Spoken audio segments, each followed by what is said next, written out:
Hello வணக்கம். சக்தி wire works. இன்றைக்கி அனுப்ப போகிற பொருட்களை பார்க்கலாங்க. இது பார்த்திங்கன்னா ஃப்ரூட் பவுலு நம்மளுக்கு வந்து ஆர்டரு பாருங்கள்.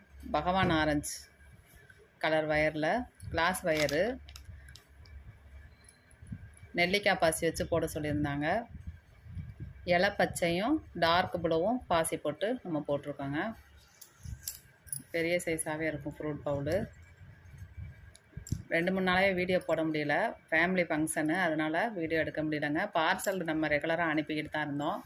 பேக்கிங் பண்ணி இப்படி தான் அனுப்புகிறோம் நம்ம. இது ராம்நாட்டுக்கு போகிறது. ஓவல் பாசி 8 பாக்கெட் இருக்குங்க அதில். அதுக்கு அடுத்தது இந்த பவுலோட உருண்டை பாசியில் ஒயிட் கலர் 5 பாக்கெட்டு, நெல்லிக்காய் பாசி dark blue 300 gram, violet 100 gram, yellow 100 gram, இது எல்லாமே சேர்த்து இந்த பவுலோடு அனுப்புகிறோம்.